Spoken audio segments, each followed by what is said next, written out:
Yep. And we're live. What's going on, everybody?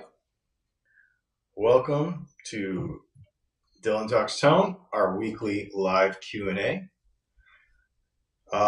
You may notice that things look a little bit different. I took a behind-the-scenes picture and just now posted it on Patreon so people can see the new live setup. Into the off-topic hour, we will get to some of the things that have been going on in the last couple of days. And just so you know, everything is different now. But everything is awesome, like the Lego movie. Yeah, so that's it. So I guess we should just get into our Q&A. I'm going to pour some Blanton's. And we're going to get straight into our Patreon questions. If you have guitar questions, put them in the, hey dude, chewing a bone through the whole live stream is not going to be cool. Thank you. We have a dog now. So yeah, if you have questions, get them over there in the chat, and Leslie will try to pick them out for you. Definitely put a bunch of question marks in front of it. If you have any super chats you want to throw in there, that will actually make it to where we definitely answer your question. And if it seems that we're a little disconnected tonight, it's because, again, we'll get into it into the off-topic hour, but we are exhausted. Genuinely exhausted, like holding our heads up kind of right now. We'll talk about why later, but it's all good, but it's just a lot of work. So anyway, yeah, I guess. Ready? Yeah, we also have some new apparel on the website I want to mention. Apparel. And make sure that you subscribe to Patreon because there's a lot of stuff happening on Patreon right now. All right. Ready? Yeah, let's do it. Jude, you should talk about your bass pickups. Haven't seen any videos on those. You know, so I'll tell you something funny. Yes, so we make jazz bass pickups. We make precision bass pickups. We make 51P bass pickups. Those are the three that we make right now. And they're really good. They sound great. And the reason you don't see many videos about them is because I don't really have a bass. I do have a bass, but it's a Music Man, which is a completely different pickup that we don't. Well, see, I forgot that I even had it. And since we're moving, I found it in the bathtub. Who wanted it? Somebody wanted it, but then they couldn't buy it. So I ended up just keeping it. But I forgot I had it. And all those guitar cases that were in the bathtub, I was like, oh, there's a bass in here. So hopefully in the next few months, we're going to actually be able to do something with the bass thing. So that's why you don't see a whole lot of bass videos around here. But we do make some really good P bass and jazz bass. According to the reviews of my Nashville friends that have tried my stuff, they say that they're great. So there you go. Cool. Thanks, Jude. That is Jude Grant. He owns the... I remember that name. Yeah, so he's in North Carolina.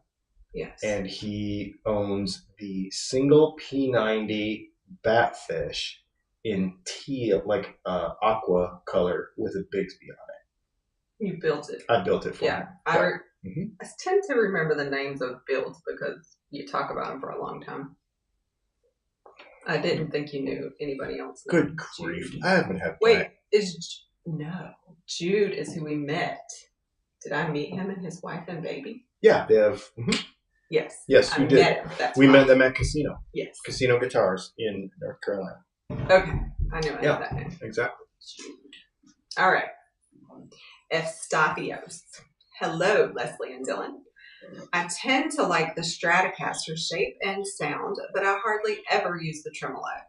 I have also noticed that quite a few Strat players are not using the tremolo either, which seems to indicate that Fender would probably benefit from offering a few hardtail Strat options. However, other than 2 or 3 if you count the Tom DeLonge one, Every other hardtail Strat option from Fender is a mod or custom shop. Why do you think that is? I think because as many people, there's a difference between somebody who actually puts their money out for something and somebody who.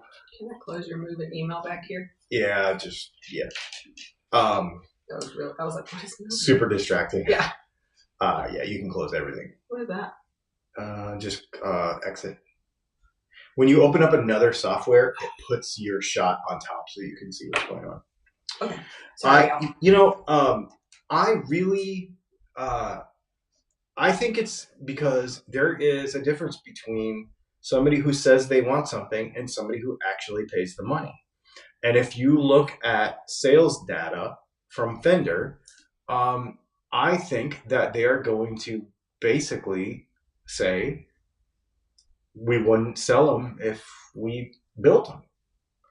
And it's a nichier thing. Not only that, I think also that it's also a brand recognition thing.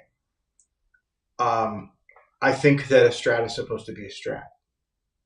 You know, you can put humbuckers in it, you can do other stuff, but there's probably somebody somewhere at Fender saying there are some principal things about a Strat that make it what it is. And we don't want to get too far away from that. You know, I have people call me all the time asking me can I make P90s, but can you wind them this way with these other magnets and all that stuff? And I tell them no. And the reason I tell them no is because we make the best P90s in the world, and my name is going to be on it. And if they're less than good because somebody maybe didn't quite understand the application of the magnet or something or whatever, you know, they might have thought they wanted something, then it has got my name on it. And I don't want to be identified with something that's less than amazing, especially with a P90, for example, because our P90s are so good. So Fender may do that too. Fender may just say, you know, for an artist thing, it kind of makes sense, but we're not just going to make 1 million of them because A, we're not going to sell them, and B, it's just kind of not a Strat, you know? And you could go to any number of aftermarket custom builders and get one, get a hardtail Strat of some sort, which, you know, I'll build you a hardtail Strat. The last 2 Strats we built were hardtails, actually. So I'll build a hardtail. Well, not the last 2 because we've got one going right now. But yeah, I'll build you a hardtail Strat, but Fender is not gonna probably go down that road too often. It's an interesting question, though. I like it. And what's interesting to me too, because this is the thumbnail, is maybe there are a lot of people who don't like trims, and that's why they don't play Strats. If that's you, get in the comments and tell me.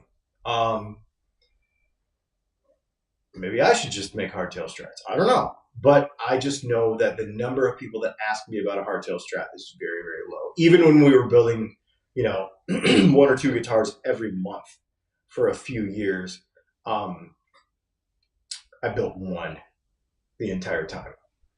We built bajillions of Strats and Tellys, and I built one hardtail. So I just don't think it's really a thing, as much as people want to say. Thank you for the question, though. Shane. Good morning to Leslie and her +1. 4 questions today. Nice. 2 of them off topic. Question uno. Here we go. Dylan, have you ever used a preamp pedal in your rig? If yes, which one? If no, why not? Well, that's an interesting question because that's what an overdrive pedal or a boost pedal is. It's a preamp. And the answer is yes.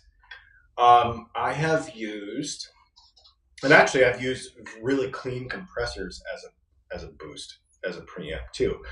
So you can take a preamp, you can take a boost, apologize. You can take a compressor and kind of turn it all the way down basically and just use it as a boost, and it works awesome because it sends the note into compression naturally instead of actually squishing the note. So I've done that a lot. Actually, I have a Keeley Compressor Plus, which is my favorite compressor, and that's what I use that for. I've also used like an RC booster, but I'm not really a fan of that as a preamp. I do like, for a long time, Fuchs used to make a top boost that was really cool, that I really liked.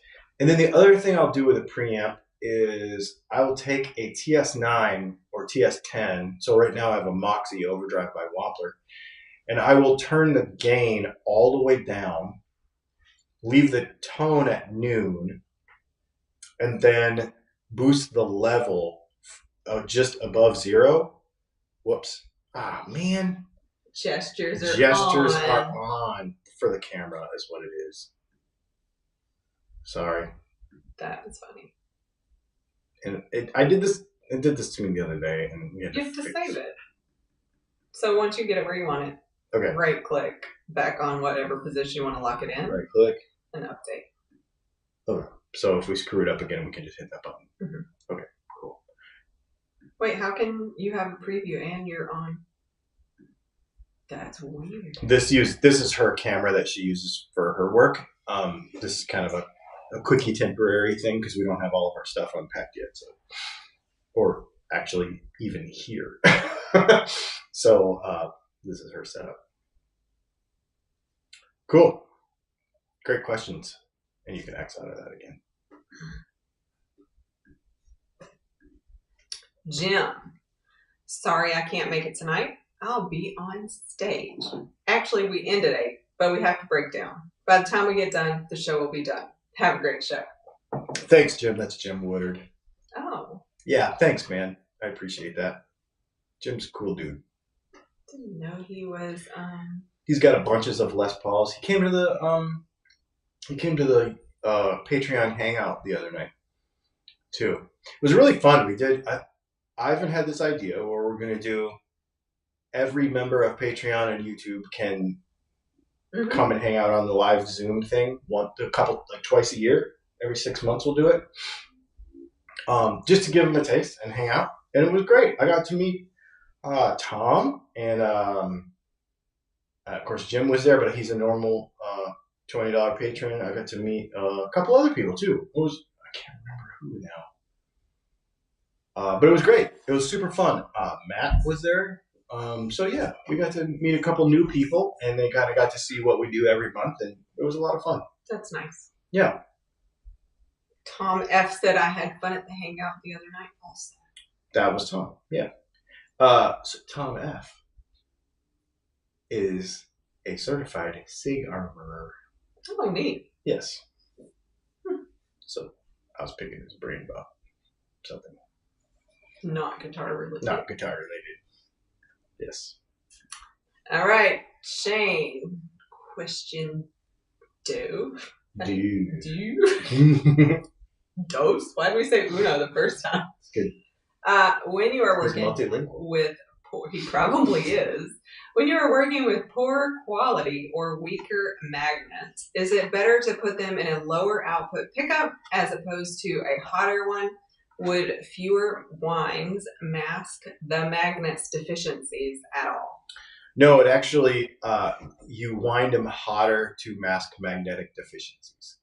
That is what cheap pickups do. They don't have very good pickups, very good magnets, and then they wind accordingly, and usually they're really hot. I don't use them. If they're deficient, I do not use them. I'm kind of picky about my magnet supplier. I only have one, and that's where I get my stuff from, and I've really established what I like from them. So, but yes, you're on the right track, just the opposite. Basically, they do wind to compensate for cheap magnets, but they actually wind them hotter. Yeah. Great question. Nobody's ever asked that one, I don't think. I haven't heard that one. We have a super chat from Sarge978. Thank you for the super chat, Sarge. Thank you, Sarge. Spent countless hours reading over the last 20 years and only end up more unsure. Pedal order. Is there a definitive answer, or is it ultimately what it seems and nothing more than personal opinion? Okay, so there's a couple things. do this. Think about what you're doing. Okay? So, typically you put your boost stuff ahead, like first. Then you put, so there's a couple things. The wah usually goes first, and that is only because of impedance, because it's got that coil in there, that inductor, that the whole thing kind of it's a little weird. Like the impedance that it runs at is a little weird. So if you put it in other places in the circuit or in the pedal board, it kind of messes with it. It's the same thing with fuzzes, because fuzzes run at a little different impedance. And so therefore it's better to have them kind of sooner in the chain. That's not tonal. That's kind of more technical with just the way those two unique circuits are. Okay. So everything else, though, think about this, I guess. If you think about what the pedals, I put them in different categories. So all of your preamp pedals we just talked about that are actually messing with the signal. Okay, so they're squishing it, they're compressing it, they're making it all jaggedy, by distorting them depending on how your amp is set. The amplitude is changing, all those sorts of things, right? So then your other pedals, like your phaser, your flanger, your phaser, flanger, your chorus. What those are doing is they're doing different things. They're basically taking like your signal, doubling your signal, and then time shifting it off of itself a little bit, right? In various ways. Like a phaser is gonna like take it off of time and then put it back on, and take it off of time and put it back on, sort of, kind of. Chorus kind of shifts the time. So if you shift the time first, you double it and shift the time first, then distort it afterwards, it may not do what you want it to do. Is it personal opinion? Absolutely. There's a lot of people that run things out of order. But because of what you're doing to the signal, sometimes it just gives you a weird result. Then you get into your time-based. So there's kind of two different time-based things. There's like time shifting, like doubling and shifting, like in a chorus, because basically you're literally taking two signals, kind of, more sort of, and you're shifting them off of each other, and that's what gives you your chorus. But then there's also a delay where it's like, what does John 5 say? I play the note and then I play the note again. Like, it's so if you put the distortion or the boost or anything after that, then what you might be doing is you might be boosting a delay signal, and then that delay signal swells and then boosts again and then boosts again and then boosts again, and it turns you into this other wacky stuff. Sometimes it's really cool, but a lot of times it gets a little unruly. And so that's why people put typically level-based stuff. So this is how you can kind of think about it. You're changing the level of the signal and the amount of compression and the amount of noise that you're putting into it with your boosts and level-based stuff, boosts and distortions and overdrives and stuff like that. Then you have your modulation settings. So your phasers, your chorus, your stuff like that, your flanger, where it's going to be time shifting the signal. And then after that, you have your delays, where you're actually changing the time and repeating it. So just think about what you want to do there. And if you get a result that you like, use it. I mean, I've done all kind of crazy stuff. I actually like a chorus after an overdrive or before an overdrive. I think it's kind of cool. And also, different pickup resistances and amp setups will act differently too. So sometimes you'll do something with a humbucker, and because the mid-range is different than on a single coil, it'll be funny too. So there's no one answer. start with kind of that standard, boost, modulation, then delay with a wah in front of everything, but then flip it around and see what you like, you know? Yeah, so there is a reason for that kind of standard, but you know, play with it. That's the fun. Thanks again for the super chat, Sarge. Yeah, thank you, Sarge. That was a neat question too. I like that. Tim Ziegler said for the newbies, is first close to the guitar or the amp? First is closest to the guitar. Robert, your technical posts have given the confidence to undertake upgrades and setups by myself. Thanks, Robert. That's the idea. I love that. Could you repost the technical videos to catch some new enthusiasts? I know that they can look them up if they knew they were there, and if they are listening in, you tell them. But how about a first timer? You might pick up some new members without too much new work on your part. I'll be at rehearsal tonight and catch up tomorrow. And thanks to you, Leslie, for your contributions. Always great. Thanks, Robert. So, speaking of Leslie and her contributions, she says this to me all the time. She's like, go back to the basics. Do the easy stuff again, because there will be new people that don't want to see it. And actually, because if you search YouTube, you're not going to look at a 10-year-old video. You wouldn't even. No. So no, people aren't. Even if it comes up first in search, they're like, oh, that's old. Once I'm like into somebody, then I'll go watch their entire back catalog. Yeah, but if someone's finding you on the 250, 500, they're like, dude, I can't listen to 30 minutes of whiteboard. I know. And then there's other people that are like, you don't use the whiteboard enough.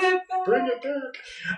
Okay, so I love this, and we're actually doing it right now because we're going through this guitar setup thing where we're actually doing guitar setup stuff, and I love it, man. I love doing it. I love the basic stuff, and what's really fun is, you know, I work on all my own guitars all the time, and because it's kind of therapeutic for me, just like sharpening knives. And you know, I'll sit and watch a movie or a YouTube video while I'm sharpening a pocket knife or restringing a guitar, or you know, setting a guitar up. It's just kind of therapeutic in the evening, you know. And as I do that, I do pay attention and like learn new things. Like I learned some new stuff over the last few years with little tips and tricks of guitars. Like I never had a real Les Paul before, you know? So when I bought the real Les Paul, I learned a couple of things, like with the setup stuff. Like it's all basic setup stuff, but just little specific things to that guitar. So that video is really fun to do. The next one we're going to do is the PRS Fiore. And that's going to be a great video to just, it's going to be basic, but it's also like, there's some tips and tricks to specifically that guitar that then could be used on other ones. I think it's a great idea, and we will continue to do that. We'll get into this in the off-topic hour, but I have completely new surroundings to shoot in. I have a new mindset of how I want to do things, and so that will also make videos that I'm quote-unquote doing over again really fun and exciting for me to do. So I will do that. And thank you for that, because when you say,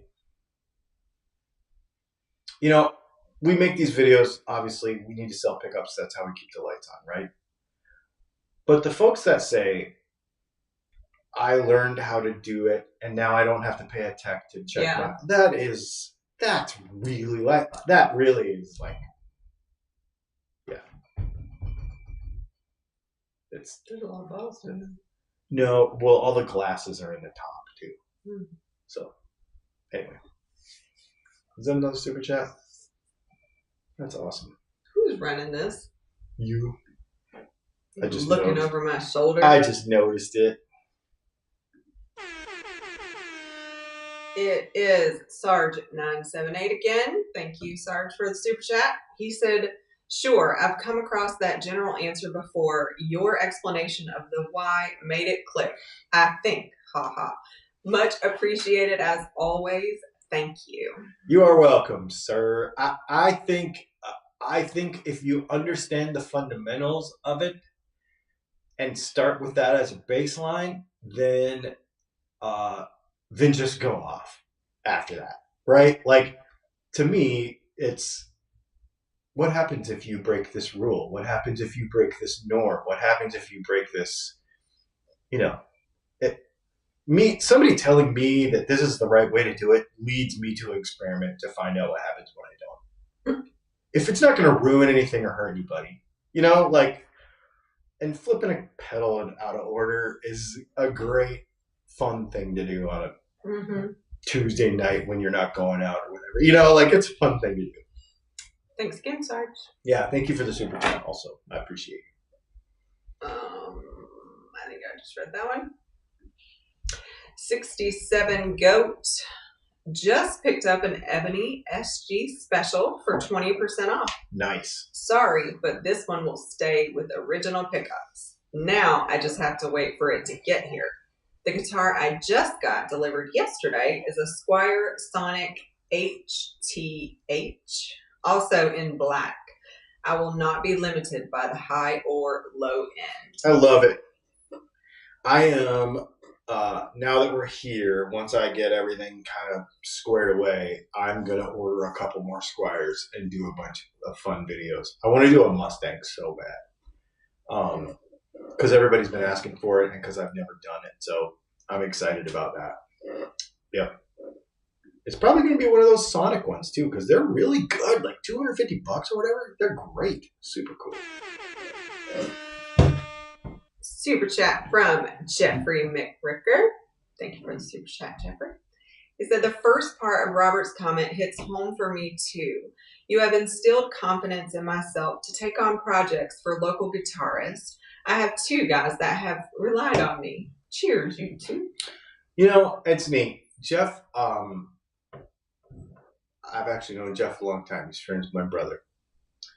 And my brother actually told me, talking about you behind your back, Jeff. And he's like, he really, got into this guitar repair thing. And he is, that's awesome.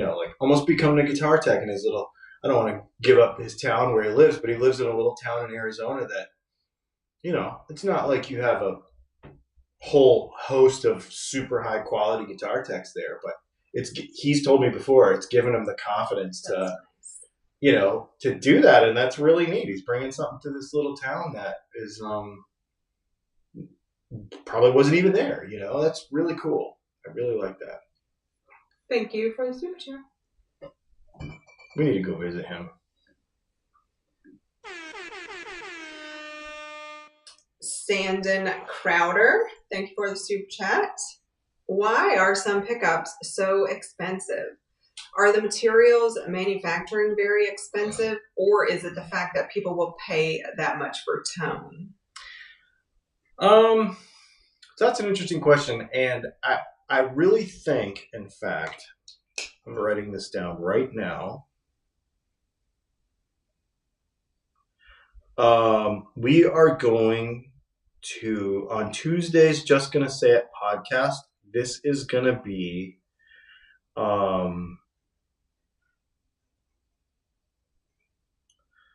the subject. Sorry, I'm writing this down because I do not want to forget this. You're getting a whole podcast about this, but I'll give you a little Cliff's Notes right now. There's a couple things. I'll just give you a little Cliff's Notes, but we'll dive into it on Tuesday. I'd been planning to do this on Tuesdays, but I just hadn't got that far, but we are going to do it. First of all, the materials that, for example, so I'm going to just jump in here and say we make a premium product, right? Like our pickups aren't $30, right? They're not cheap. They're not the most expensive, but they're also not the cheapest.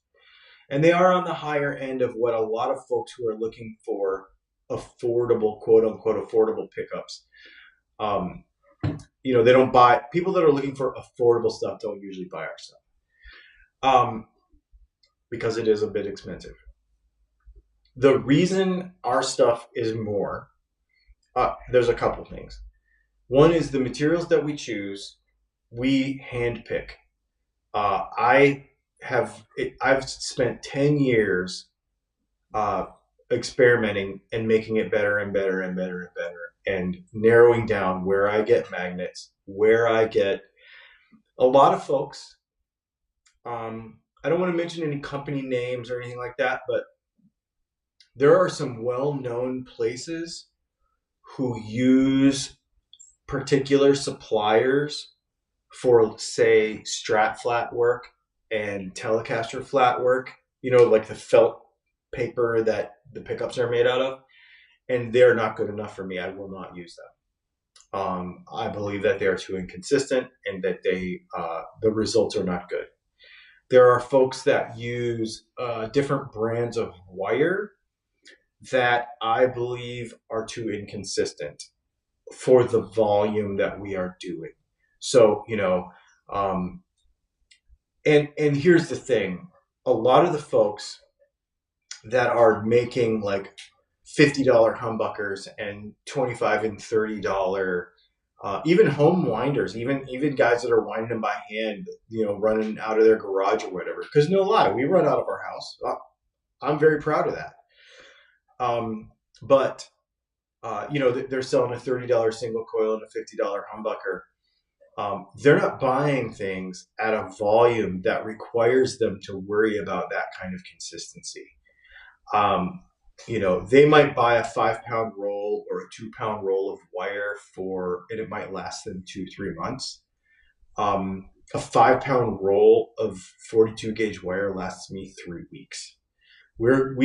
Last year we used right at 100 pounds of pickup wire, and for a one-man show, that's a lot of wire. So consistency of the product, the consistent high quality of the product, as well as the development of it. And the other thing too is a lot of folks, especially on the cheaper side, I don't even like to use that word. I hate that word cheap, but except for when it really does apply. The less expensive pickups that you can find out there, even being hand wound by people, there's seldom a business plan in place that makes their business scalable. There's no distributor ever able to happen there. There's no selling to a store that's ever able to happen there. The business won't be solvent for a long time, which then runs into, we've been doing this for 10 years. If I sold you a pickup for 10 years ago, it was the very first one that I made and you had a problem with it, I'm still here. And I think that's really important. But it costs money to maintain that. It costs money behind the scenes to maintain that dependability. And that's something that a lot of folks I don't want to speak negatively of anybody. I don't mean it this way, but a lot of folks who don't really understand how to run a business and are just a consumer who buys a product might not understand the amount of money that it takes to make a thing go and to make it dependable and to make it to where 99% of what we make is shipping in 2 weeks or less. We have some outliers, some special stuff. I've got a pick guard that's been kicking my butt for a month because of parts availability and stuff. That stuff happens. But, I heard about somebody the other day in a Facebook group, and they were like, have you tried these pickups? These humbuckers are $35. And they're like, yeah, you have to wait 4 months to get them. And I'm just like, $35 pickups? Yeah. And I'm just like, I couldn't do that. I can't do that. But I would not even be able to function, like mentally. I could not handle making somebody wait for that. But it costs money to maintain the inventory, to maintain the help, and to maintain the everything on the backside so that you get your pickups in 2 or 3 weeks, hand wound to order for you. Also, there's this. You don't get this anywhere else. I cannot think of a pickup builder who does what we do on a weekly basis to help you from now all through the sale to installing it to, I had somebody last week like, your humbucker doesn't work. And I'm like, okay, blah, blah, blah, blah. And they're like, oh, maybe I damaged it. Well, send it back to me. I'll fix it. I just fixed it and send it back to them. Like that kind of thing.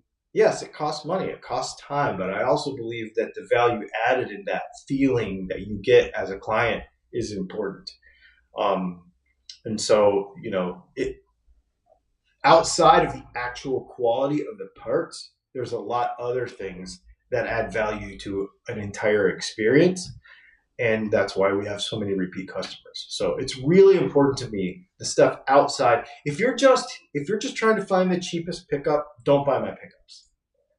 It's okay. I'm not offended by it. And if you're just a person who is like, why is this one so expensive? This cheap one is just as good. That's totally cool with me, because if you, everybody values something different in a consumer situation. And if price is really important to you over those other things, then that's okay. There are brands that support that sort of business plan. I'm just not one of those brands. We do all this other stuff. And it does not offend me. It also does not offend me if you watch the video, you take all the free stuff, and you never buy anything from me. Because you are a different type of customer who does not mesh well with the way I do business. That does not offend me at all. There's all kinds in the world, and I want to support everybody in their guitar playing. So this is a long way around to say it's not just about how much a bobbin costs or how much a magnet costs. There's a lot in there. A long way to say that there's more coming on Tuesday. Yes, we're going to talk about it because honestly, the cheap guys are bad for the entire business. The ones making them cheap. The ones making them cheap. Yeah. Yeah, because I don't want to get into it anymore, but the guys that are out there making $35 single coils and the guys that are making $50, the problem is that they skew expectations for what reality really is. And it makes it difficult to help people understand what things actually cost. And so it's tough. It makes it tough. But this is why we hang out with you every week, so that we do this, I just believe it's really important. So, yeah. No, good question. I love that. Thank you again, Sandon. Yes, thank you. And we will dive into it. And I don't want to make it sound or feel like we're talking down to anybody, because there's all kinds, and I totally respect it. But I just know the way I like to do things, and there you go. Super chat from Paul McNary. Thank you, Paul. Danger Will Robinson. Incoming sarcasm. I don't know who that is. That's a age-old thing that you say, but I don't have any sarcasm available for this particular subject, because I think it's really important. And I want to. This came in a long time ago, so I don't know what it was for, because you just kept talking. Maybe he thought I was going to be super sarcastic about it, but I feel very strongly about it. I think it's a really important thing, principal thing for people to understand. So, yeah. Thank you, Paul. Sorry. Thanks, Paul. And hi, Paul. I hung out with Paul. Well, he was there the other night, I think. But, I hung out with Paul in person. Mm-hmm. It's been quite a while. Yes.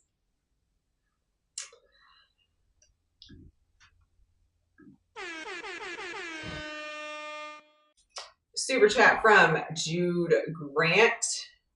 He must have got here late because we already talked about you, Jude. Mm-hmm. Thank you for the super chat. Yeah, man. He said, purchased a guitar from Dylan years ago. He did a full setup and maintenance for it, even traveled to me. He is the best. Next is a loaded P bass pickguard. Ooh, dude, I want to do that for you. That would be super cool. Hey, actually, you know what? Let me just put this out there. Do they make a Squier Sonic or some kind of Squier P bass that one of you would be interested in owning? Because we could do the same thing we normally do with some of these projects and get a P bass and build it up and sell it to one of you for what I pay for it. So, you know, if I get a P bass, Sonic Squier P bass for $250 or $280 or whatever, I'll just sell it to you for that plus shipping to get it to you. But you'll get it all upgraded with a new pickguard and new pickups and all that kind of stuff. And that'll allow us to make that content. So Jude, if you want to do that, let me know, because that would be super fun. Or if you don't want to do it, if somebody else does, hit me in the chat on the website. Maybe we'll make something happen. We'll do some bass content. I'll bring a bass player in here and we'll let him play it and stuff, because I'm not a bass player. So Jude said he would, so maybe he doesn't have the guitar yet. All right. Well, let's chat about it. And yes, I did drive to North Carolina and work on his guitar. I remember. Yep. Jeffrey McRickard said he'd be interested too. All right. So Dog Dr. Tim, I think. Hey, Tim. He said, Dylan, surely you watch Lost in Space at least once on Nick at Night. Apparently that's where the danger... No, that is where the danger Will Robinson comes from. I forgot that, but yeah, I used to watch it when I was a kid. Yeah. Lost in Space. Yep.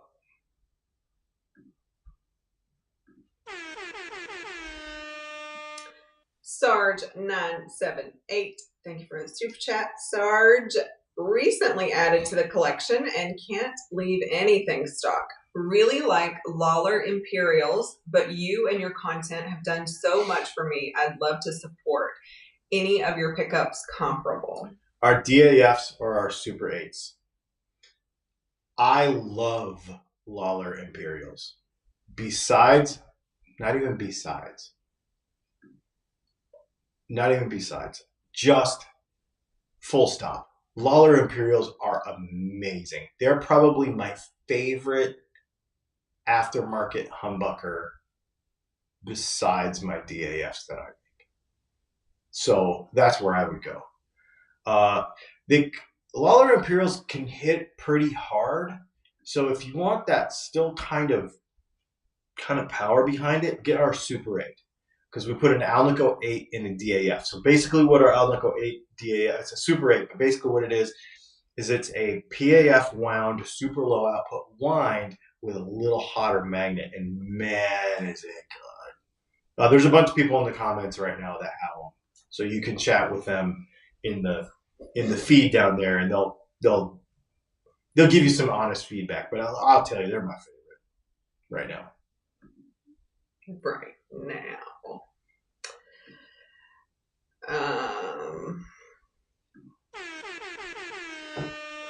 Super chat from Paul McNary. Thank you for the super chat, Paul. He said it was so the SC sound would keep you awake.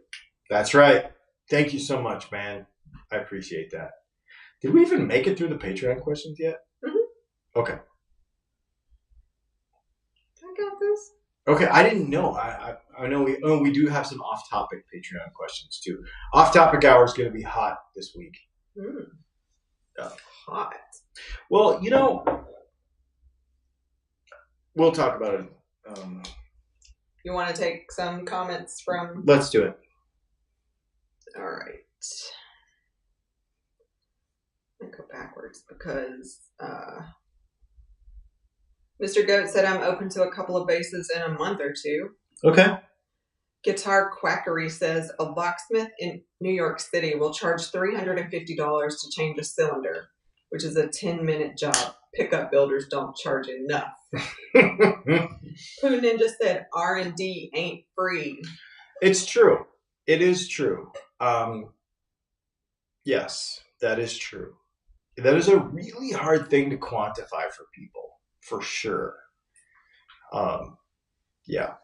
Sunbase says, you are so right that most folks don't get the details and pain of running a business, much less the cost of materials and overhead. Plus, you have to make a living. Yeah, yeah, exactly. Yeah.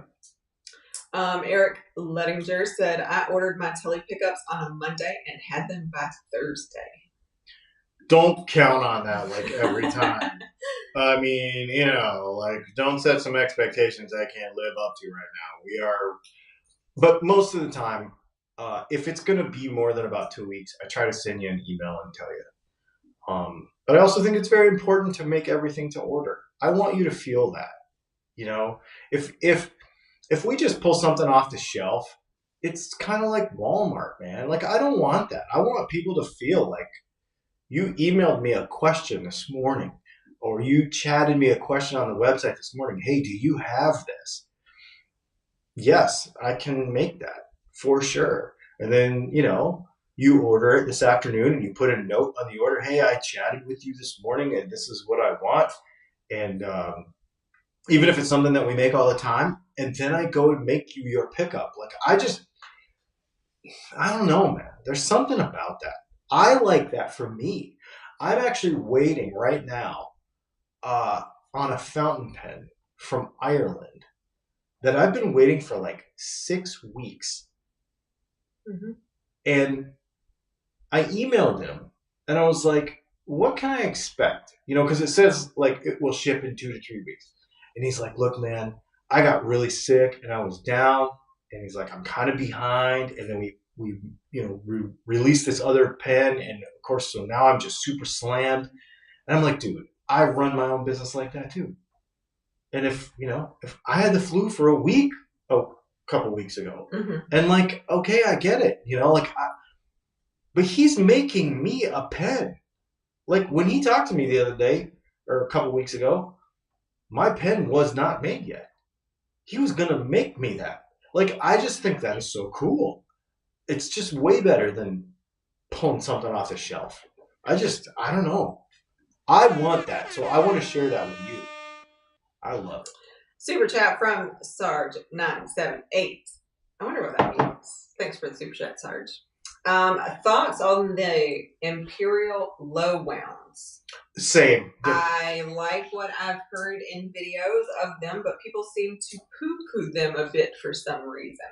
I'll tell you why. Because they have low specs. Because people think that you have to have high output pickups to do what you want. And I totally disagree. And those pickups are freaking amazing. They're amazing. I would say Lawler is probably my favorite aftermarket company. Lawler and Tim McNally. Thanks. And for a super chat.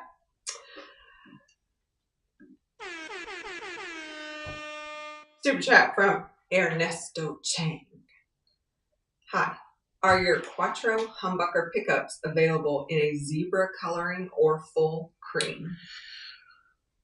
I don't know. I think Making a note. I am making a note.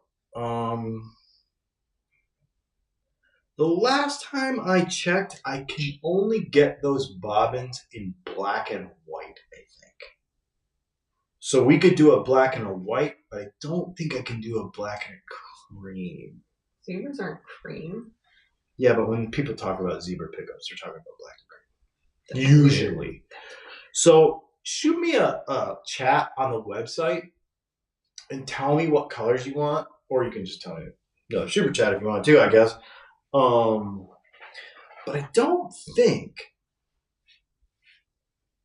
I can get those bobbins in cream. I feel like it's a no, but I know I'm pretty sure I can get them in white though. So just let me know what you want. I'm actually gonna look while we keep going here. Super chat from Sunbase. Thank you for the super chat. Have you had anyone put your P90s in a lap steel? I have a loaded Cluson tuner tray, custom bridge, and other parts ready, just looking for the right pickups when I build it this spring. I do not know. I've never heard of that before. Lap steel. It would work. I mean, a lap steel.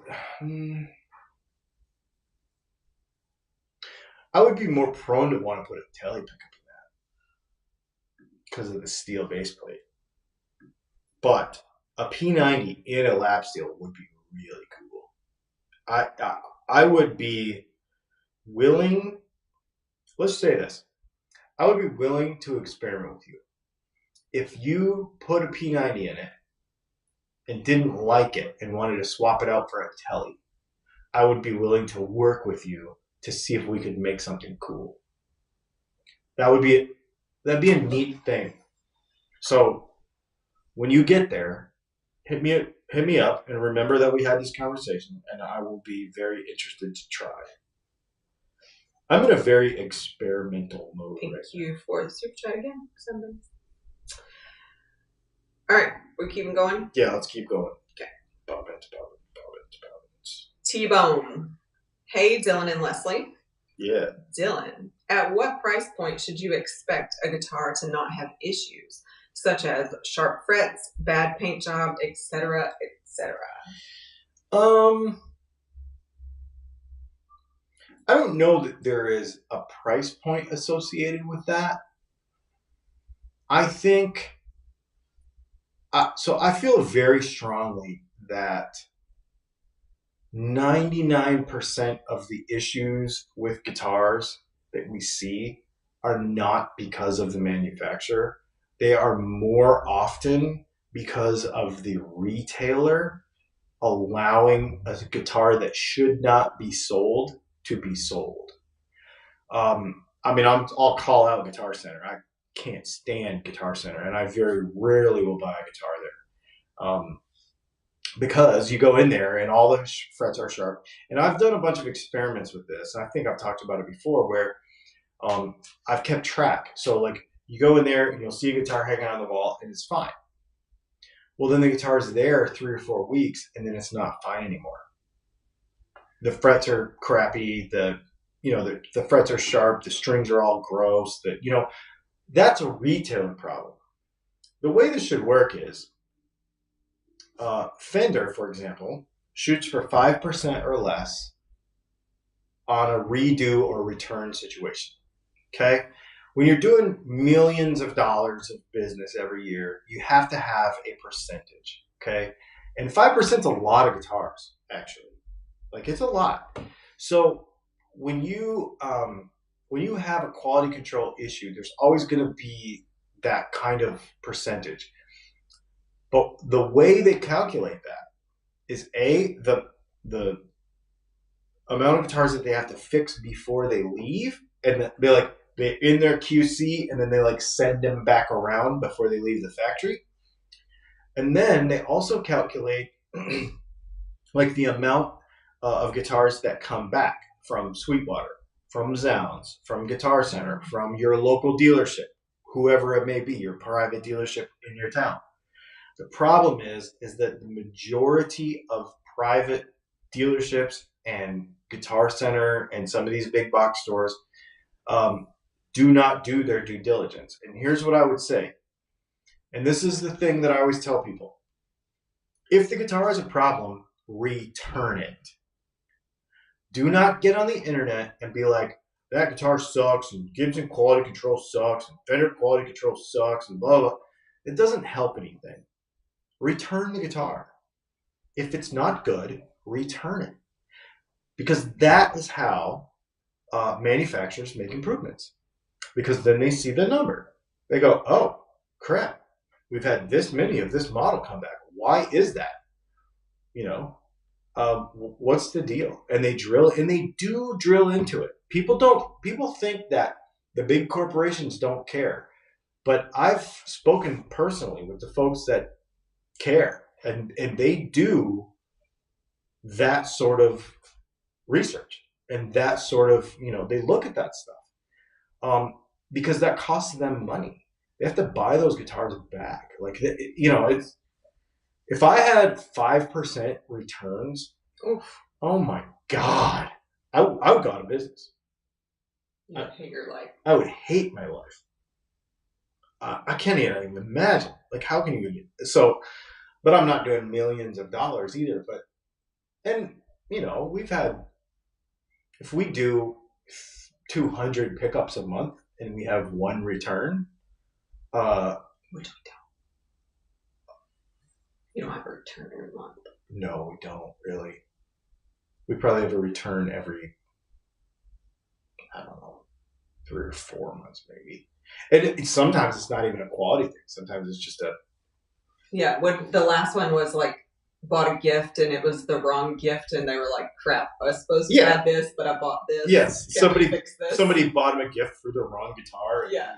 Yeah. So, you know, but that's why I always say, hold your retailer accountable. And if the retailer's not willing to be held accountable, find a different retailer. Like, buy your guitar from somebody who, you know, if I buy a guitar from Casino Guitars, if it's a $10,000 custom shop guitar and I have a legitimate issue, they will fix it. Mm-hmm. Right? If I buy a $500 guitar at Guitar Center and it has a legitimate issue, they will not fix it. If you bought a $500 guitar at Casino, they would fix it. True. Yeah. That is 100. That is 100%. That was a terrible example. Well, no, but that is the point. Yes. You go to Casino. I just wanted to say that clearly. No, you go to Casino Guitars, for example, and I say Casino Guitars a lot of times because they're my favorite guitar. We've been all over the country. We have traveled for years, and we go to guitar stores in every town that we can. Casino Guitars is the best guitar store I've ever been in. Full stop. And one of the things I really like about them is they don't just have the room nobody's allowed to go in. They do have that room. Where? In the back. Oh. Okay. They do have some really expensive guitars back there. I was like, wait, we're not supposed to go in there? We can go in. But I also love that they have a custom shop telly on the wall sitting next to a Squier telly. Mm-hmm.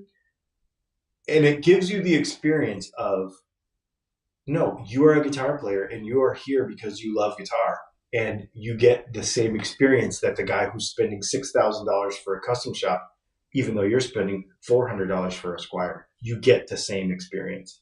And the retailers that care about that stuff, that's where you want to buy the guitar. And you will not have quality control problems like that. No, it's very important. Super chat from Sarge978. He's like running the show tonight. Thank you, Sarge. Thank you, Sarge. It does feel good. Yeah. For Leslie, Sarge is from my time in the Army. 978 is my born and raised area code just north of Boston, Massachusetts. That's really cool. I like that. That's cool. We in the 706. Yeah, we're in the 706. It doesn't sound as cool. It's 978. Yeah. Actually, this hat is on the website right now, and it's the first time I've ever put Augusta, Georgia on a Dylan Talks Tone here. So we have this new hat that says, what does this say? It just says Dylan Pickups, and it's got like a V-twin motorbike flying wheel kind of thing. Established 2013, Augusta, Georgia. Because I've never put my location. I mean, everybody knows my location, but I've never put it in our branding before. And I was like, that's kind of cool, like that kind of. I like it. Sweet vibe. No, we're proud of being from this. We only have 2 minutes left. Well, good. This is great. And then we're going to go off topic. Not get everybody's questions though. That's Jason okay. Albert said, "What are you doing? What are you going to do for sound dampening in the broadcast area? Squares on the wall or standalone?" I'm going to give you. I'll give you a tour of that in the next few days, few weeks.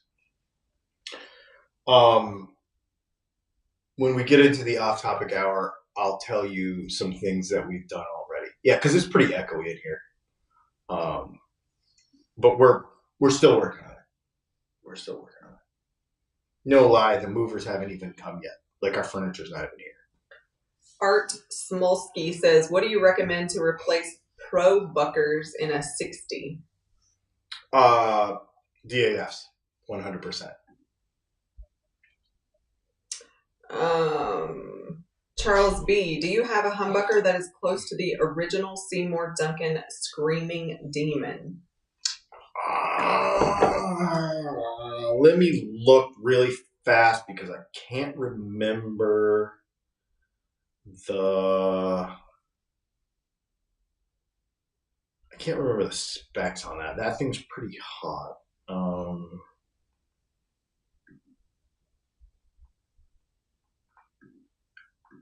Screaming Demon. Let's see. Sweetwater will usually have the specs on their page.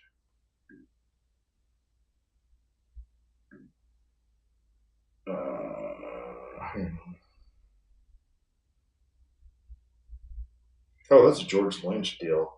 I think that's a ceramic. Okay.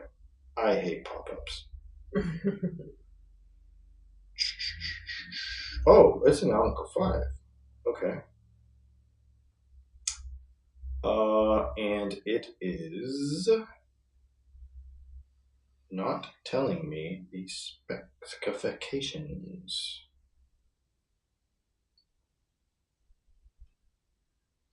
Yeah, I don't know. I don't remember. I'd have to look this up. And I'd have to do a little digging because I can't remember the specs on it. I would say our closest thing to that would either be our Super 8 or our 8-ball. Super 8 would be cool because it really hit hard, but it maintains clarity. The Screaming Demon can get really muddy because it's so hot,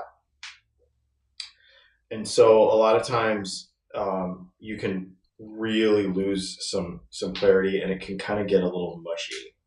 Okay, so the blade humbucker bobbins for the Quattros, I can get them in white. I can get them in black. But I don't believe I can get them in cream. For whoever asked about that earlier. Okay. I just now got to that too. 902. All right. Is that a super chat though? Yes. Okay. Introduce what we're doing. Okay, so this is the off-topic hour. We do this every Thursday night. We start at 9 p.m. we do the guitar stuff for an hour, and then we start the off-topic thing, and we go for as long as you want. I encourage you to ask any question that you want, and we will probably answer it. I don't know that we've turned one down yet. What's very interesting about the and if you have a guitar question after 9 o'clock, you have to use a super chat. We ignore guitar questions unless they're a super chat. Cat. Like right now. Sassy Cat, thank you for the super chat. Good evening, Dylan and Leslie. Have you ever thought about reimagining a pickup years after its introduction because parts became unavailable or you just stopped liking the sounds they originally made? So our Enduro single coil is a evolution revision of our humbucker sized P90 because I started having parts availability issues with the humbucker sized P90. So that is a perfect example of that. It does sound different. It's not the same thing. But when the parts became unavailable for the humbucker sized P90, I was like, I wonder what would happen if. And I took the parts I did have available and made a completely different pickup. And yeah, it sounds different, but it's awesome. And so that's kind of what happened with that. Because of that. Yeah. Thank you. That's a great question, actually. I love that. Cat. So the off-topic hour thing. Oh, okay. Super chat from Vinny's World. Thank you for the super chat, Vinny. He says, happy, maybe belated, new home day. Congrats on the move. We'll tell you about that story here in just a minute. Thank you. So one of the things I want to mention is, last week's podcast was titled, Why is Dylan Such a Jerk? Yes. And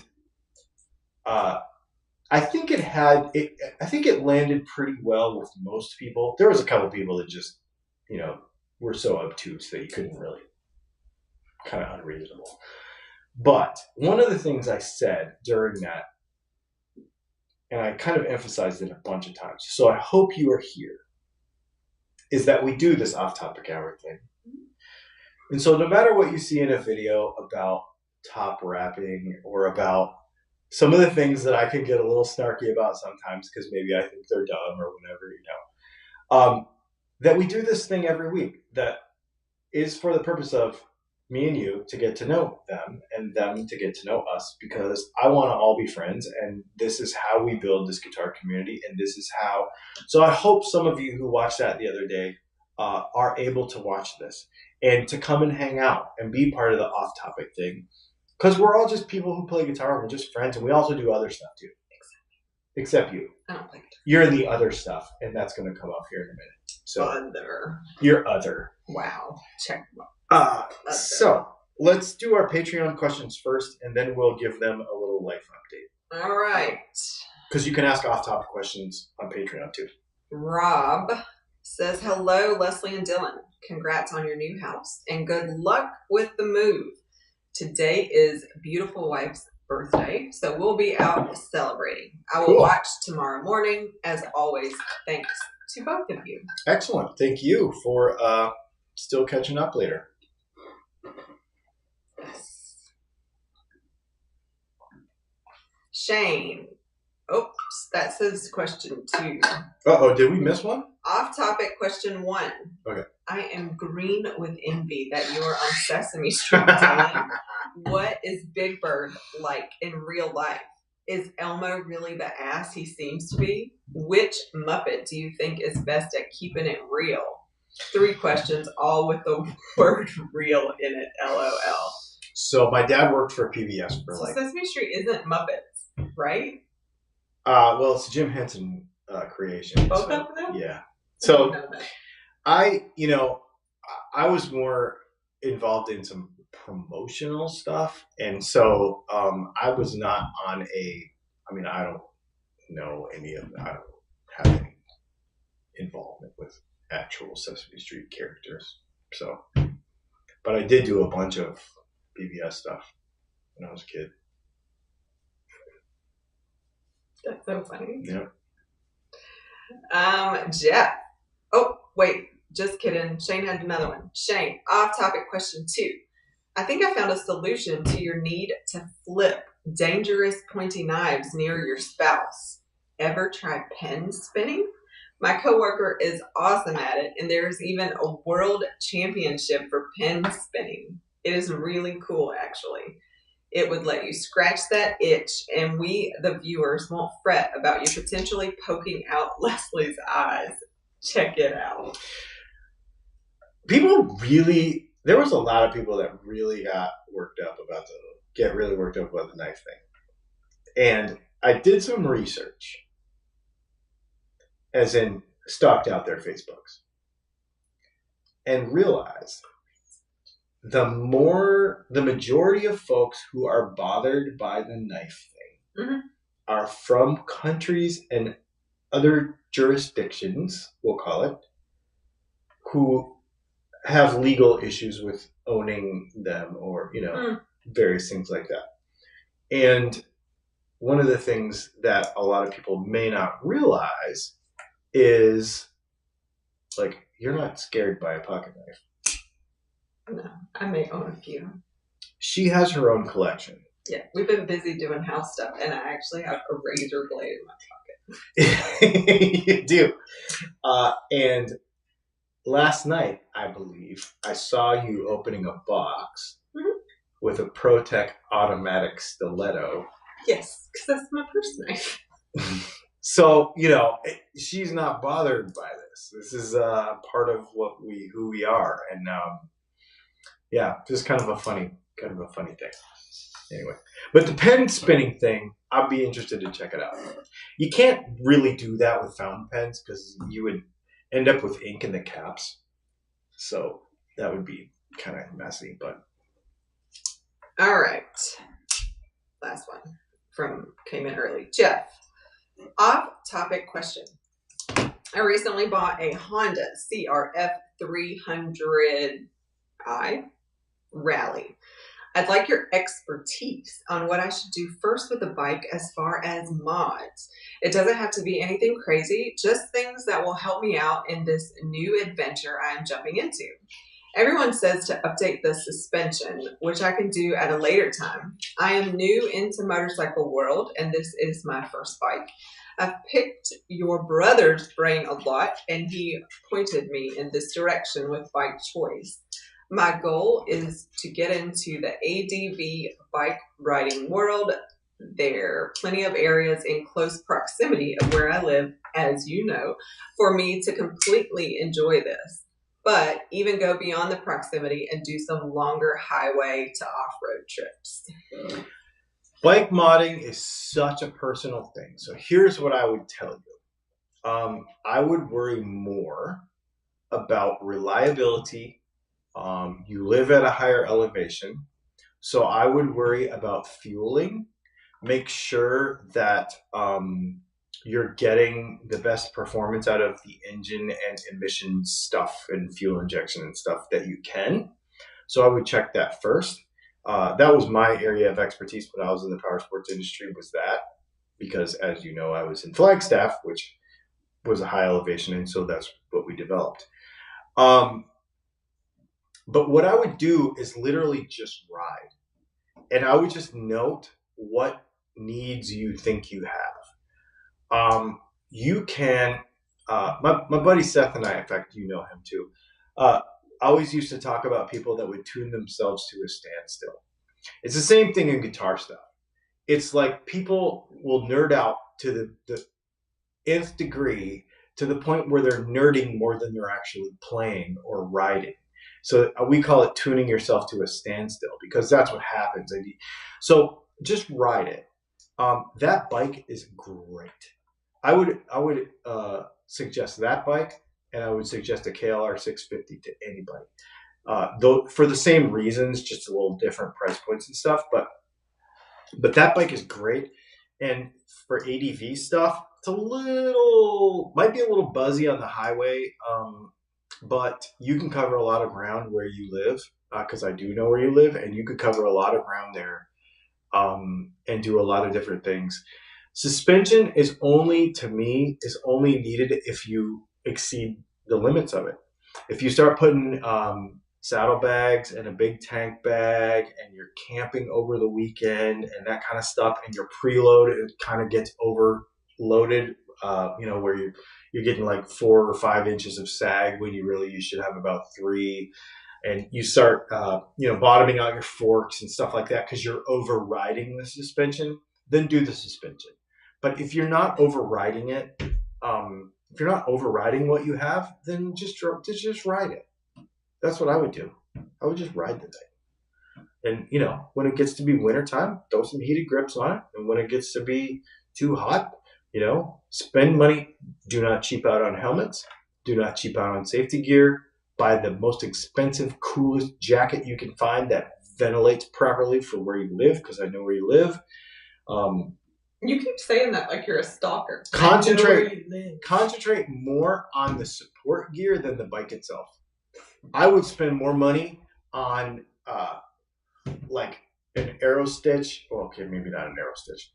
But yeah, maybe an arrow stitch. I would spend more money on the support gear so that you are comfortable, and that your helmet is good, and that your gloves are good, and that your boots are good, and that everything is good.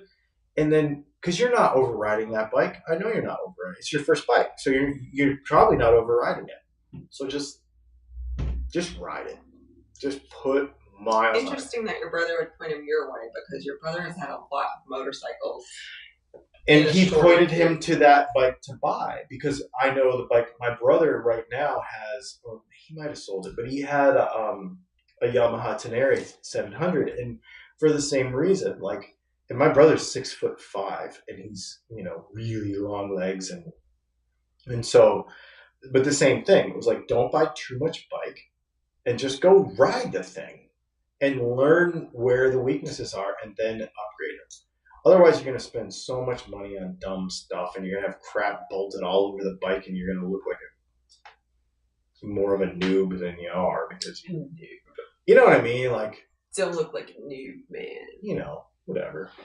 It sounds fun though. Just ride it. Oh man, if I've ridden around there, and dude, there is some places out there. Oh, I've done a lot of miles where he lives in. Oh my god, I love riding there. Cool. Yeah. Dog Dr. Tim wants to know what's the gorgeous gold pen of the night.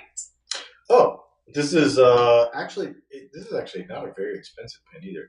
This is a Monteverde Innova Formula M. And this pen is only like $65. And it has braided hose on it. It's got carbon fiber. It's got a Yovo number 6 nib. And I think I have Monteverde brown in this. So it like old-timey writing feels. Whoops. Good job. Great job. Actually, well, it's zoomed in. I can show you. Oh, there it goes. There you go. I can show you the pen. Zooming. Wow, that's weird. Yeah, that is kind of wild. Anyway, maybe the camera is actually kind of smart. That was fast. Like zoom out. Yeah. Yeah. This is I have this like. Okay, so it's just a grown-up Trapper Keeper. It's leather, and so this is the pen that I keep in here with a Rhodia number 5 pad. Yeah, Tom F said no knife tonight, but since he has this whole collection. I've been carrying my Oh, look how dirty it is because you've been opening boxes. No, I actually. What is that? This is my. It is dirty. Yeah, this is my Three Rivers Manufacturing Atom in sculpted titanium. See if you can make it zoom in again. With a 20 CV. How do you do that? If I go like this. No, you don't even know how you do I don't it. know. Anyway. Nope. All right, well, fail. Do you just like raise your hand or something? There it goes. Yeah, and it's sculpted titanium, 20 CV blade. I like it because the blade's really super thin. This makes me want you to get this camera. That's really I think cool. I'm going to get one of these cameras, and we may use this for this live stream because it is really kind of handy. No, actually, so as we're talking about, do we want to give them a little life update? So can we get through these things first? We can. Oh, Jeffrey McCricker said, "I'm loving the auto zoom in." I guess I'll just order one. No, don't. All right. Jude Grant wants to know what's a new knife you got your eye on. Just picked up the Devo Stout 2.0 left-handed. Not only do I have my eye on a new knife, but I actually already ordered it. It doesn't count. Well, there's a couple. So I ordered the special edition. You know, every year Spartan Blades comes out with a new Spartan Harsey folder. And the one it's on like ultimate back order. It's going to take like 6 or 8 months to get it, which is fine because I don't really want to spend the money on it right now. So, because I've got a lot of other things going, because it's not an inexpensive knife. But it's like a filigree, like a filigree pattern on a gold anodized titanium handle. And so it's a special edition short run deal. And I've been wanting to get a Spartan Harsey folder for a long time because I have a Chris Reeves Sabenza, and I think if you have a Chris Reeves Sabenza, you got to get a Spartan Harsey folder to kind of be on that same level with that. So besides my Chris Reeves Sabenza, I have to say this TRM Atom is like, it's not on the same level as a Sabenza, but it's like my second favorite knife right now. Mm-hmm. It's like really, really good. It's so good. And then the other knife that I'm interested in is Microtech is their, what is it called? The Microtech Hera 2. So Microtech has just released a new mechanism. Mm-hmm. So their automatic OTF, they've changed it where there's less blade play, because you know how most OTFs have some blade play to them, and the lockup is a lot better and stuff. So I'm interested in that too. I just I haven't seen it in person yet, but yeah. So you were talking about Tuesday podcast. Dog Dr. Tim said, "You got snarky?" Yeah. Jeffrey McGregor said, "McCurchy McJerky." I wonder if he's used that before. Oh, that's amazing.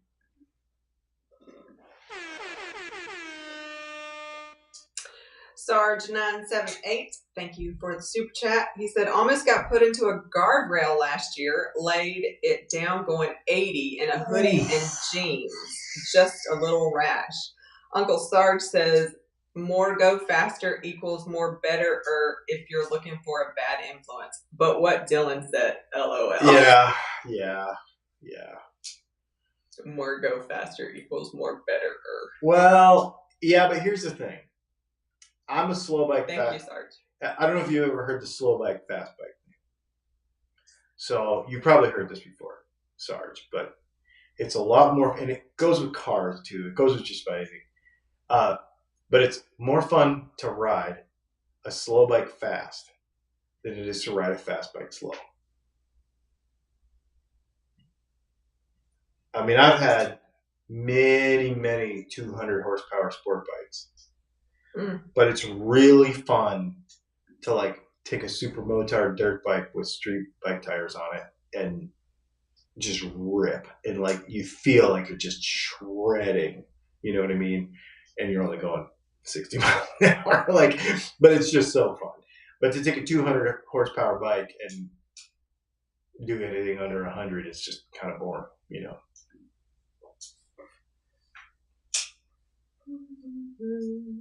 Yeah.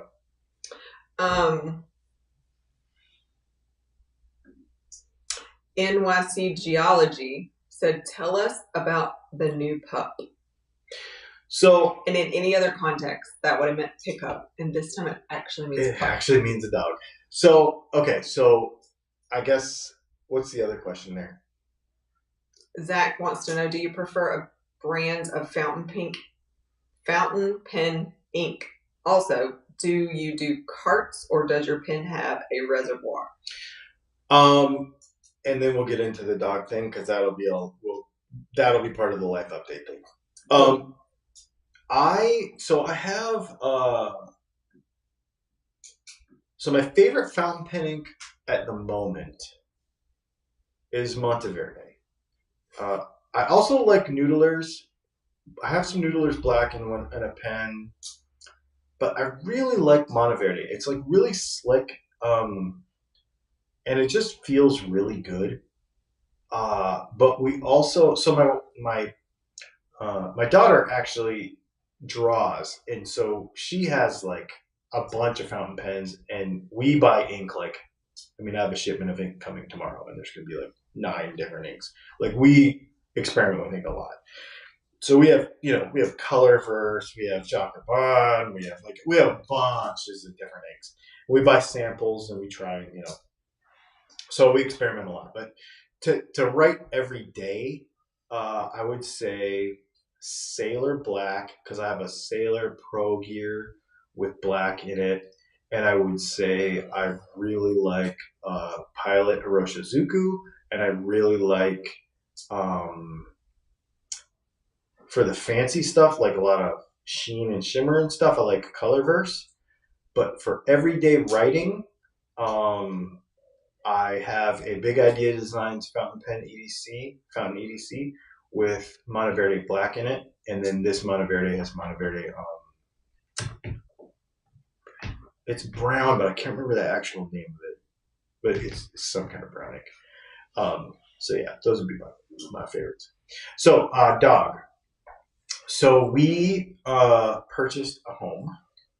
We closed last Friday. Oh my goodness! Not even a week yet. I know.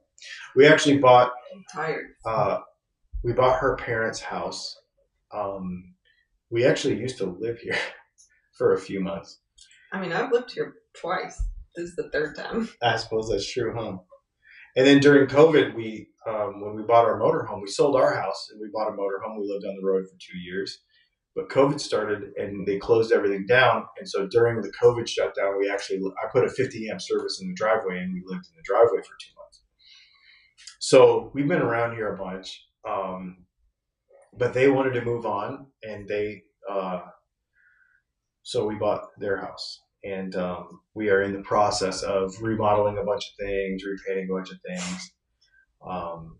If you go over to Patreon, I put up a kind of a walk around video with the GoPro yesterday that was like, this is what we're going to do with this room. This is what we're going to do with this room. Just to kind of give you an idea. It still had all the writing on the walls and everything in your office. Just like writing on the walls. Well, no, all the stickers like and stuff. Phrase, and I was like, what's writing on the wall? But our daughter was living with her grandparents. My parents. Your parents. And so when we bought the house, we got a daughter, we got a dog, and we got a bearded dragon with the deal. So we have a dog now. It's not ours, it's hers, but he's great. Kind of like a black lab. Yeah, he's a chocolate lab actually. Yeah. And he's great. He's cool. He's really neat. He's a little high energy still. He's a puppy, so he's got a lot of energy, but he's great. He's really fun. So what we're doing, somebody asked earlier about sound deadening. So you'll see probably on Patreon tomorrow. I will actually on Patreon. There's a picture right now because I took a still.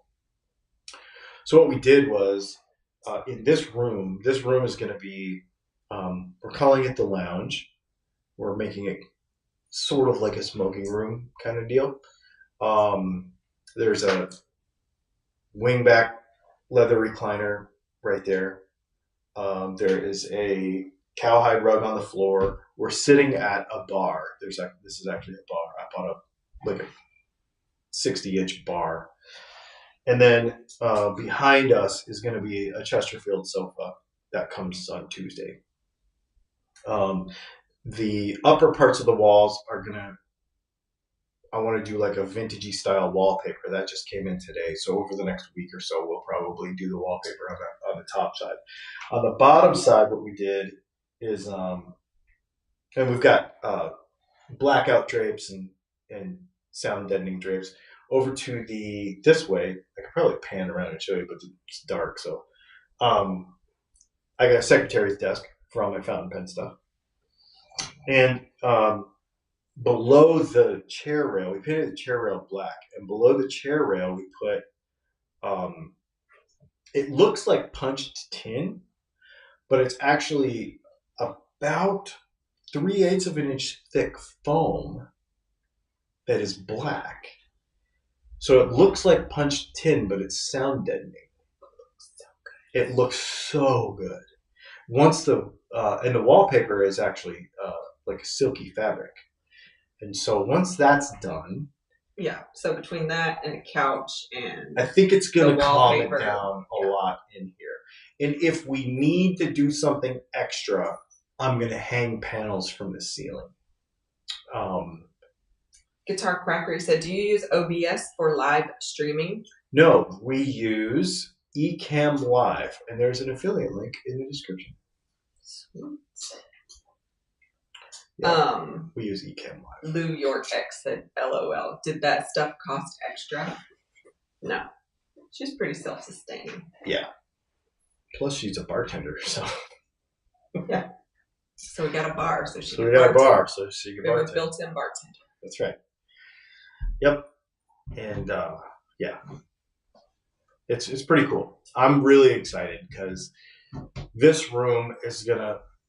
One of the reasons I wanted to get a bar is because I want a bar, and the other reason is because I can stand at this.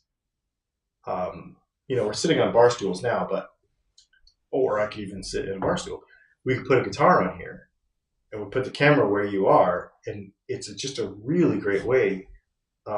in a nicer atmosphere to shoot, you know, like a guitar tech video, which I really am excited about. One of the limitations to our other place was that the room that we were working in was smaller than this one. And we had all of our video stuff and all of our tools and all of our winding stuff in one room. So when I had to wind a pickup, I had to set up the winding stuff. When I had to assemble a pickup, I had to put those tools away and get the assembly stuff out. When I got done with that, then I had to put that stuff away and get the wax pot stuff out and then clean all that up. And then when I was going to shoot a video, then I had to rearrange everything and get all the lights out and do all that stuff. So it was just kind of very inefficient. And we are so busy that I'm not kidding about 200 pickups a month. We are really, really busy. And I want to continue to keep it at the 2 week, you know, 2 or 3 weeks for handmade stuff. So. Why don't you just call it the Tone No. No. So the other room across the hall is going to be the foyer is right outside. This is right outside the front door. The foyer is right there. It's one of those houses where when you go in the foyer, like to the left is the formal dining room, which is where we technically are. And then on the other side is an office. So there's a room this size and the other side that's going to have... I mean, when this house was built, technically that's the living room and that's the den. Remember those houses? Oh, yeah.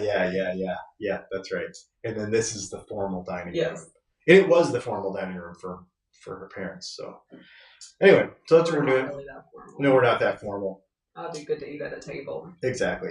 So in the other room over there is going to be just for pickup production. And I have a whole bunch of ideas for efficiencies. Plus, we have a 2-car garage. So one of the things that's going to happen is we're going to open up the retail side of Dylan Talks Tone. We used to sell all of, and I guess this last time we had a garage. Last time we had a garage. I guess this is guitar stuff, but I'll just tell you since it's kind of a update. We used to sell pots and caps and all the stuff. So we could be a one-stop shop. If you wanted to order pickups from us, you could also get all the other stuff. We stopped doing it because we lived in a motorhome and I couldn't stock all that stuff. So we're going to get back into that. And next week I'm going to call Chris Webster at Lizard Spit. And I want to start carrying Lizard Spit products again. We want to start, I'm hoping that you'll be able to call us. Well, I'm not hoping. I'm going to make it happen. Where you'll be able to call us and be like, I need, or not call us, but you'll be able to order pickups and then be like, oh, I need all the pots and caps to redo a Les Paul. And you'll get a bag with all the stuff in it. Like, that's what we want to do. So, yeah. I have vision. We want to keep going and growing. So, there's going to be enough in that other office to hang 15 guitars on the wall. I think I have 22 right now. So, some of my acoustics and stuff will still stay in the cases. But a lot of guitars will be around. And so, we'll be able to shoot in that room. We'll also be able to shoot in here. Be really cool. I'll actually be able to play through an amp for the first time in like 5 years because even in a motorhome I couldn't really do that. Yeah. No shared walls. No shared walls. It's great, man. We're super stoked. What else you got going over there? That was it. All right. No other questions? Mm-hmm. Well, that's the big update. I mean, that's the big off-topic update. I hope there was some new phases in there that we never saw before. That we never saw. I'm tired. Exactly. You guys, it's been super fun. I think we're going to probably cut it off right there because we are really tired. And we have actually, the movers come to our old place tomorrow. I have to meet them over there in the morning. So we don't actually technically move until tomorrow, but we've moved a lot of stuff already. So, but they're going to move all the furniture and kitchen stuff and all that. Yep. So there you go. Awesome. Thanks for hanging out. We will see you I'll share some more stuff on Patreon tomorrow and for YouTube members. So if you have the little join button down there, you hit the join button on YouTube, or if you're a Patreon member, you'll see some more of this stuff tomorrow. Thanks for hanging out.